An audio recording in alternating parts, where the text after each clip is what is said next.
Hello everyone, welcome to our channel पीकेपी।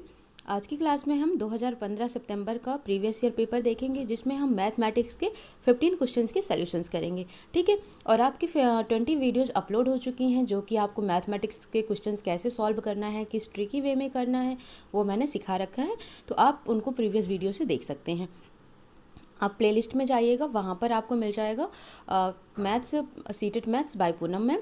तो वहाँ पर आपको 20 लेक्चर्स मिल जाएंगे। उन 20 लेक्चर्स को आप अच्छे से पढ़ लोगे तो आप ये प्रीवियस ईयर के क्वेश्चंस करोगे तो आपको बहुत हेल्प मिलेगी। ठीक है, स्टार्ट करते हैं हम। पहला क्वेश्चन है आपका, किसी विद्यालय में 660 विद्यार्थी हैं। इन विद्यार्थियों के 2/3 लड़के हैं। कितने विद्यार्थी हैं? 660, और इनका 2/3 क्या हैं? लड़के हैं। 3 दूनी 6, 3 दूनी 6, 0, 22 दूना क्या हो जाएगा? 44, यानी कि 440 क्या हैं? लड़के हैं। अब लड़कों की संख्या का 3/4 क्या है? खिलाड़ी हैं। तो लड़कों की संख्या कितनी आ गई? 440, इसका कितना? 3/4। 3/4 क्या है? तो खिलाड़ी हैं। तो 4 4 कम 4, 4 कम 4, 0, 11 3 33, यानी कि 330 क्या हो गए? खिलाड़ी हो गए। और लड़कियों की संख्या का 1/4 खिलाड़ी हैं। तो लड़कियां कितनी हैं? देखो, 660 में से 440 जब लड़के हैं, इसका मतलब ऑब्वियस सी बात है कि 220 ही लड़कियां होंगी। ऐड करने पर तभी तो 660 आएगा। और इनका 1/4 खिलाड़ी हैं लड़कियों का। तो 1/4 यानी 4 पंचे 20, 4 पंचे 20, 55 एकम 55, तो 55 आ जाएगा। तो विद्यालय में कुल खिलाड़ियों की संख्या, तो 330 में क्या करो आप? 55 ऐड कर दो, तो कितना आ जाएगा? 385 आ जाएगा। तो करेक्ट ऑप्शन क्या हो जाएगा? Option number 3। देखो, इसको एक और तरीके से कर सकते हो। 660 विद्यार्थी हैं, उसके 2/3 क्या हैं? लड़के हैं, उसका 1/4 क्या है? 3/4 क्या है? खिलाड़ी हैं। तो आप डायरेक्ट इतना कर लो। 3 से 3 कट गया, 2 दूनी 4 कट गया, 2 से ये कट गया, 330। तो आपने क्या देखा? 330 मिल गया आपको। ये हो गया लड़कों में खिलाड़ियों की संख्या। अब देखो, 660 में से 440 लड़के हो गए, तो आप 220 का 1/4 निकाल लोगे तो 55 आ जाएगा। और अब ऐड कर दो तो क्या हो जाएगा? खिलाड़ियों की संख्या कुल हो जाएगी 385, ऑप्शन नंबर 1। तो आपको जो भी मेथड इजी लगता है, जिस तरीके से आप सॉल्व कर सकते हो जल्दी में, वैसे ही करना है। नेक्स्ट क्वेश्चन देखते हैं। रेनू अपने 9 मीटर लंबे 7 मीटर चौड़े कमरे के फर्श पर टाइल लगाना चाहती हैं। टाइलों के निम्न साइजों में से वह कौन सी खरीदें जिससे कि फर्श पर टाइलों की किसी टाइल को काटे बगैर लग जाए। अब यहाँ पर देखना है कि ऐसा देखिए, आप यहाँ पर 9 और 7 मीटर लंबाई कितनी है? 9 मीटर। चौड़ाई कितनी है? 7 मीटर। ठीक है। अब यहाँ पर देखोगे आप, ऐसा टेबल जो 9 के टेबल में भी हो और 7 के टेबल में हो, कम्प्लीटली डिविजिबल हो, आप वही टाइल देखेंगे, ताकि उसको काटना नहीं पड़ेगा। बाकी अगर आप 35-35 देखोगे तो 7 बचे 35, बट एक आपको काटना पड़ेगा। इधर देखोगे तो इन दोनों को ही काटना पड़ेगा, इसमें दोनों को काटना पड़ेगा। इस वाले को देखो, 7 बचे 35, 9 बचे 45, तो यानी कि यहाँ पर 5 टाइल तो लग जाएंगी और बिना किसी को काटे। समझ रहे हो? तो ऑप्शन नंबर क्या हो जाएगा? 4th इसका राइट आंसर हो जाएगा। मीन्स जब आप जो भी नंबर दिया होता है ना, उससे डिवाइड करके देख लो, कम्प्लीटली डिविजिबल हो जाता है। इसका मतलब टाइल को काटने की जरूरत नहीं है, तो वही आपका करेक्ट आंसर हो जाएगा। नेक्स्ट क्वेश्चन देखते हैं। 6 घंटों में सेकंडों की संख्या निम्नलिखित में से किसकी मिनटों की संख्या के बराबर है? देखो, मैंने ये बोला कि जब भी किसकी या कितने पूछ ले तो उसके पहले का और उसके बाद का इक्वल करना है आपको। तो अब यहाँ पर देखिए, 6 घंटा, 1 घंटे में कितने मिनट? 60 मिनट में सेकंडों की संख्या, और 1 मिनट में कितने? 60 सेकंड। तो जो ये वाला पोर्शन है, आप उसको इस तरीके से लिखोगे, 6 घंटा फिर 60 मिनट फिर 60 सेकंड। ये किसके बराबर है? कह रहा है में से किसकी मिनटों की संख्या के बराबर है। और आंसर कितना आ रहा है? दिन में आ रहा है। तो दिन का मतलब डे लिखो, और एक दिन में 24 घंटे, 24 घंटे में 60 मिनट। ठीक है। अब यहाँ पर 60 से 60 कट जाएगा, 6 चौक 24 हो जाएगा और 15 चौक 60 हो जाएगा। तो आंसर क्या आ जाएगा? 15 दिन। ठीक है। तो ये देखना है आपको, ऑप्शन सारे दिन में दिए हुए हैं। देखो, क्वेश्चन में दिन नहीं दिया था, लेकिन मैंने क्या देखा? ऑप्शन में दिन दिया हुआ है, इसलिए मैंने दिन के इक्वल इसको इक्वेट किया, और दिन को मैंने किस में इक्वेट किया? मिनटों में इक्वेट किया।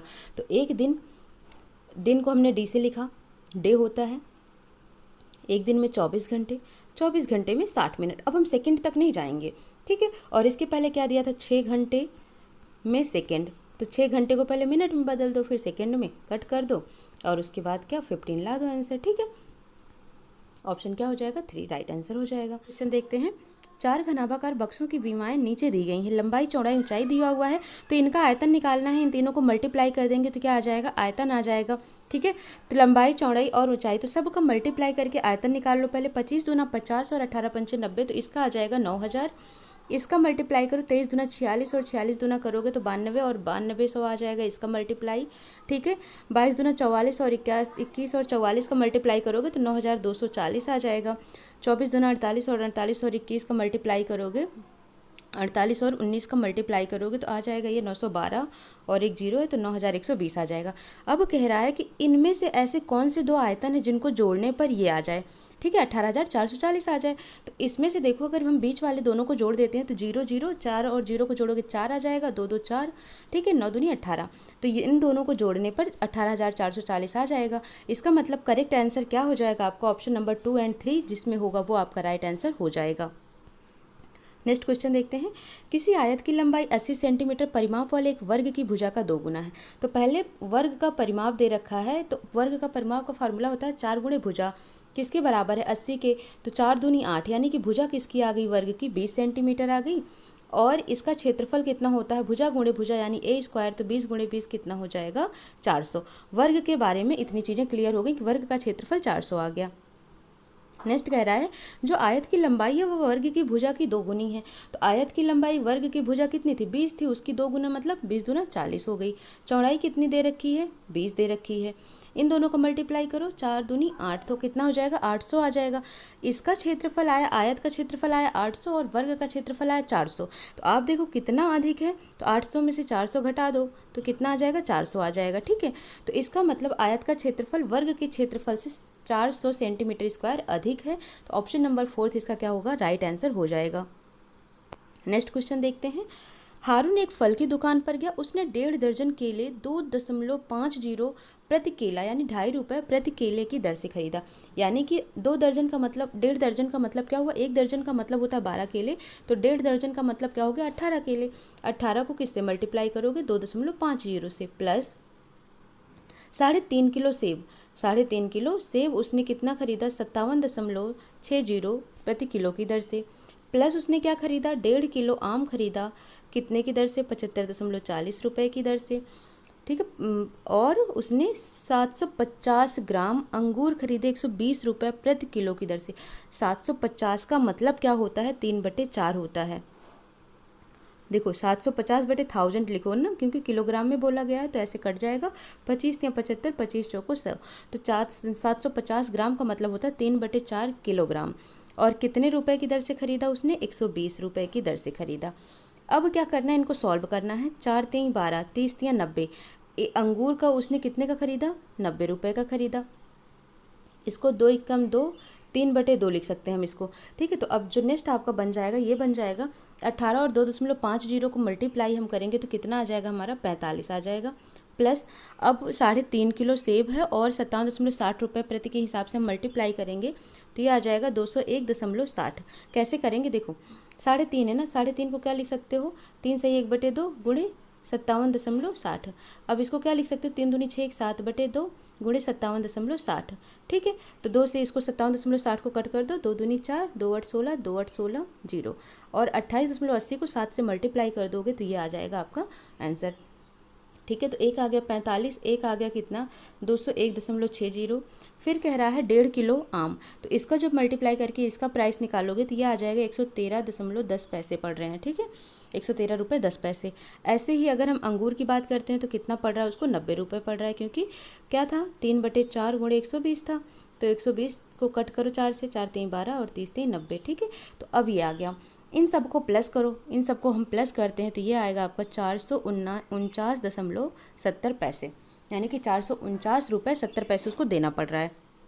बट उसने दिया कितना, 500 रुपये की नोट दी है, तो 500 में से क्या घटाना है आपको, 449.70 पैसे। ठीक है, तो 0 से 0 चला जाएगा, यहाँ से एक कैरी ले जाओगे तो ये हो जाएगा 10, 10 में से 7 जाएगा तो कितना आएगा, 3। अब यहाँ पर बचेगा 9, 9 में से 9 गया 0, यहाँ बचेगा 9, 9 में से 4 गया 5।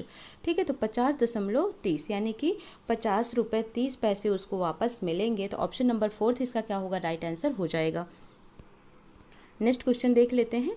लकड़ी के बक्सों में 10,290 पुस्तकों को पैक करना है। यदि एक बक्से में 98 पुस्तकें पैक हो सकती हैं और एक बक्से का मूल्य इतना है तो पुस्तकों को पैक करने में बक्सों का कुल मूल्य कितना आएगा। देखो कुल दे रखा है 10,290, इसको क्या करना है आपको 98 से डिवाइड कर दो तो पता चल जाएगा, क्योंकि एक बक्से में 98 आ रहा है तो इतनी पुस्तकें कितने बक्सों में आएंगी, तो डिवाइड कर दो 98 से। ठीक है, 98 कम 98 कर दो तो कितना आएगा, 4 बचेगा, 490। ठीक है, 49 बच जाएगा तो फिर 0 ले जाओगे, फिर यहाँ पर 90 तो 490 आ जाएगा। ये 490 कितनी बार जाएगा, 5 45 5 बार जाएगा। ठीक है, तो 105 आ जाएगा, यानी कि 105 बक्सों की आवश्यकता पड़ेगी। और एक बक्से का मूल्य कितना है, 518 रुपये। तो 105 बक्से का मूल्य कितना होगा, मल्टीप्लाई कर लो। और जब हम मल्टीप्लाई करेंगे तो आंसर आपका क्या आ जाएगा, 54,390। ठीक है, तो ऑप्शन नंबर आपका क्या होगा, सेकेंड इसका राइट आंसर हो जाएगा। ठीक है, यानी कि 10,290 पुस्तकों को पैक करने के लिए कुल 54,390 रुपीज़ पे करने पड़ेंगे। ठीक है, तो ऑप्शन नंबर 2 इसका राइट आंसर हो जाएगा। नेक्स्ट क्वेश्चन देखते हैं। देखो मैं मल्टीप्लाई नहीं सिखा रही हूँ क्योंकि मल्टीप्लाई का वीडियोज़ मैं अपलोड कर चुकी हूँ कि इजी वे में कैसे करना है। 10,000, 10,100 और 10 दहाई। तो देखो पहले 10,000 लिख लो, 10,000 है तो आगे 3 जीरो कर दो। 10,100 तो पहले 10 लिखो और 100 है तो आगे 2 जीरो कर दो। 10 दहाई तो पहले 10 लिख दो, फिर दहाई है तो 1 जीरो कर दो। दहाई का मतलब 1 जीरो यानी कि 10। ठीक है, 100 का मतलब 2 जीरो, 1000 का मतलब 3 जीरो। ये आपको समझ के रखना है, 0 0 1 1 1। ठीक है, तो क्या आ जाएगा इसमें देखोगे 11,100। ठीक है, तो 11,100 क्या हो जाएगा, वो राइट आंसर इसका हो जाएगा। तो ऑप्शन नंबर आपको कौन सा दिख रहा है, 11,100, ऑप्शन नंबर 3 दिख रहा है। तो 3 इसका क्या होगा, राइट आंसर हो जाएगा 11,100। फिर क्वेश्चन दिया है आपको 12,112 को 11 से डिवाइड करने पर और 13,223 को 13 से भाग देने पर शेष फलों का योगफल क्या होगा। तो 12,112 को हम क्या करें, 11 से डिवाइड करें, 11 एकम 11। ठीक है, फिर से 11 एकम 11। ठीक है, फिर यहाँ पर 1 कैरी, यहाँ 0 जाएगा, फिर यहाँ पर 2 ले लेंगे, 11 एकम 11। तो शेष आप क्या देख रहे हो, 1 बच रहा है। ठीक है, इसमें शेष फल क्या बचा, 1 बचा। इसको करके देख लेते हैं, 13,223 को 13 से डिवाइड कर लो, 13 एकम 13, यहाँ 2 बचा, 0 कैरी ले जाओ, फिर से 2 बचा, तो 13 एकम 13 कर दो और 13 9 22। ठीक है, फिर से 3, 13 7 91, 93 में से 91 घटा दोगे तो कितना बचेगा, 2 बचेगा। तो यहाँ पर आप क्या देखोगे, इसका शेष कितना आ जाएगा, 2 आ जाएगा। फिर कह रहे दोनों के प्राप्त शेष फलों का योगफल क्या होगा, तो 1 + 2 कितना आ जाएगा, 3। तो 3 इसका क्या होगा, राइट ऑप्शन हो जाएगा, ऑप्शन नंबर 2 करेक्ट आंसर होगा। नेक्स्ट क्वेश्चन है 56,431 में 6 के स्थानीय मान और 4 के अंकित मान में अंतर। तो 6 का स्थानीय मान देखो, 6 और 6 के बाद कितने डिजिट, 3 डिजिट, तो 3 जीरो लगा दो। और 4 का अंकित मान, और अंकित मान मैंने क्या बताया, जिस भी डिजिट का अंकित मान पूछे उसका अंकित मान या वास्तविक मान या फेस वैल्यू वही होता है। तो 6,000 में से 4 माइनस कर दो तो कितना आ जाएगा, 5,996। ठीक है, तो ऑप्शन नंबर कौन सा इसका करेक्ट हो जाएगा, 4th इसका करेक्ट आंसर हो जाएगा, 5,996। ठीक है, नेक्स्ट क्वेश्चन हम देख लेते हैं। 30, 36, 42 के सबसे छोटे यानी कि एलसीएम पूछ लिया। ठीक है, और सबसे बड़े सार्व गुणनखंड का गुणनफल क्या होगा। तो 30, 36 और 42 क्या निकालना है इनका, एचसीएफ और एलसीएम। तो पहले 30 को आप क्या लिख सकते हो, देखो 2, 15 दूनी 30 होता है, 2 गुणे 3, 3 दूनी 6, 6 पंचे 30। 36 को क्या लिख सकते हो, 2 गुणे 2, 9 चौक 36 होता है ना, 2 गुणे 2 गुणे 3 गुणे 3, 2 दूनी 4, 4 3 12 3 36। देखो इसको मैं ऐसे ही कर दे रही हूँ, आप इसको एलसीएम विधि से ऐसे करके फैक्टर के मेथड से कर सकते हो। ठीक है, 42 सत्संग 42 होता है, तो 2 गुणे 3 गुणे 7। ठीक है, इजी वे में करने का तरीका मैं सिखा रही हूँ कि किस तरीके से आप इसे जल्दी लिख सकते हो। तो 42 को 42 को 7 6 कर सकते हो, तो 6 को 2 × 3 लिख सकते हो, 7 को 7 ही लिख सकते हो। 36 को क्या लिख सकते हो, 6 6 36, तो 6 को लिख सकते हो 2 × 3 और दूसरे 6 को 2 × 3, तो 2 टाइम्स आ गया, 3 2 टाइम्स आ गया। 30 को 6 5 30, तो 6 को 2 × 3 और 5 को 5। अब यहाँ पर आप देख रहे हो कि 6 सब में कॉमन है, 2 और 3 यहाँ भी है, 2 और 3 यहाँ भी है, 2 और 3 यहाँ पर भी है। तो जो तीनों में कॉमन है वो क्या हो जाएगा, एचसीएफ हो जाएगा। तो एचसीएफ कितना आ गया, 6 आ गया, ये याद रखना है आपको। ठीक है, एचसीएफ कितना आया है, 6 आया है। अभी एलसीएम निकालना है। एलसीएम में क्या करो, जो कॉमन है वो लिखो पहले। तो कॉमन क्या आ गया, सब में 6 आ गया। उसके बाद जो रिमेनिंग रह जाता है उसको भी लिखना है। तो यहाँ पर रिमेनिंग देखो, 6 के अलावा क्या बचा है, 5 बचा है, तो 5 लिख दो। इसमें 6 के अलावा क्या बचा है, 6 बचा है। और इस वाले में 6 के अलावा क्या बचा है, 7 बचा है, यानी कि 6 गुणे 6 गुणे 5 गुणे 7 बचा है। ठीक है, लिख लेते हैं क्या बचा था, 6 गुणे 6 गुणे 5 गुणे 7, ये था एलसीएम। ठीक है, और उसके बाद और भी क्या था, 6 था, है ना, क्योंकि एचसीएफ क्या आया था, 6 आया था। अब इन सब का मल्टीप्लाई करना है आपको। ठीक है, जब आप इन सब का मल्टीप्लाई करोगे तो आपका आंसर आ जाएगा कितना, आपका आंसर आ जाएगा 7560 आ जाएगा। देखो यहाँ पर एक जीरो तो है ही रहेगा, वो है क्यों रहेगा, ठीक है, क्योंकि किसी भी इवन नंबर में अगर 5 से मल्टीप्लाई होता है तो जीरो आता है, एक जीरो रहेगा। 7560 इजी तरीका देखो, 6 से में मल्टीप्लाई कर देना है। कैसे कर देना है, 6 गुणे 6 गुणे 6 गुणे 5 गुणे 7 कर देना है। 6 छंग 36 छंग 216 गुणे 5 गुणे 7, 5 से कर दो 5 छंग 30, 5 एकम 5 3 8, 5 दूनी 10 और 7 से कर दो 0, 7 8 56 और 7 एकम 7, तो 7560 आ गया। तो ऑप्शन नंबर 1 इसका क्या होगा, राइट आंसर हो जाएगा। नेक्स्ट क्वेश्चन देखते हैं हम। नेक्स्ट क्वेश्चन है हमारा 84 के सभी धनात्मक गुणनखंडों का योग जो 7 के गुणज हैं। तो देखो 84 का फैक्टर निकाल लो, 84 का फैक्टर कर लो, 2 चौक 8, 2 दूनी 4, 2 दूनी 4, 2 एकम 2, 3 7 21 और 7। तो देखो इसके कौन कौन से फैक्टर हो जाएंगे जो 84 के गुणनखंड होंगे। एक तो 7 हो जाएगा, 7 से 84 कट जाता है। फिर 14 हो जाएगा, 7 दूनी 14, 14 छंग 84 हो जाता है ना। 21, 21 से भी कट जाएगा, 21 चौका 84। फिर 21 के बाद 28, 28 से भी कट जाएगा। ठीक है, 28 से कैसे होगा, देखो यहाँ पर 7 दूनी 14, 14 दूनी 28, तो 28 तियाँ क्या होता है, 84 होता है। ठीक है, 28 के बाद 42, 42 दूना 84 और उसके बाद 84 ले लो।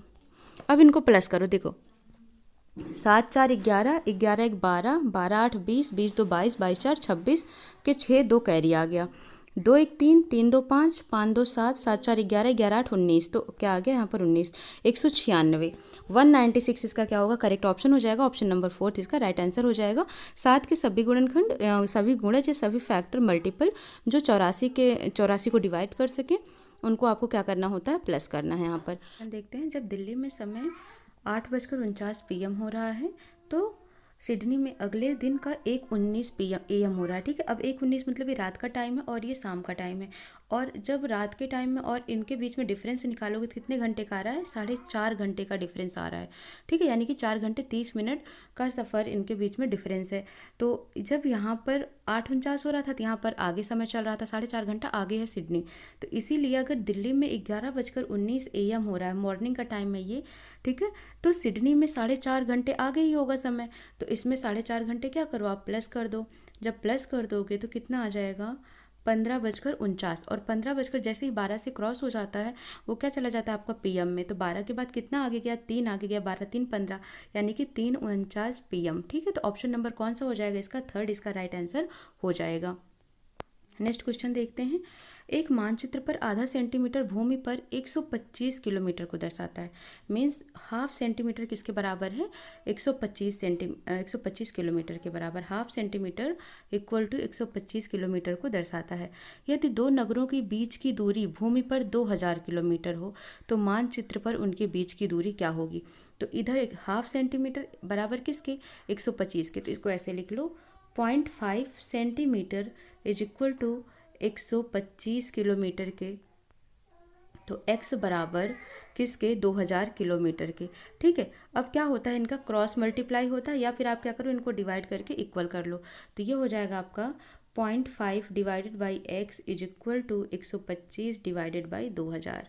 ठीक है, अब इनको कट करो, 5 दूनी 10, 50 25, 5 चौक 20, 400 आ गया। ठीक है, फिर कट कर दो, 50 25, 5 8 40। ठीक है, फिर कट कर दो, 16 पंचे 80, तो कितना आ जाएगा 16। तो यहाँ पर आया 0.5 बाई एक्स, इधर आ गया 1/16, और इधर मल्टीप्लाई कर दो, 16 पंचे 80 यानी कि 8.0, और इधर x इंटू 1 का मल्टीप्लाई कर दो तो x हो जाएगा, तो x बराबर 8 सेंटीमीटर। तो करेक्ट आंसर क्या हो जाएगा, 8 हो जाएगा। देखो इस तरह के क्वेश्चन ऐसे निकालते हैं, किस तरीके से, जैसे हाफ दिया था ना, हाफ बराबर किसके, 125 के, तो x बराबर किसके, 2000 के। आप इनको ऐसे भी कर सकते थे, क्रॉस मल्टीप्लाई, तो ये हो जाता आपका कितना, 125, x बराबर 2000 गुणे हाफ के।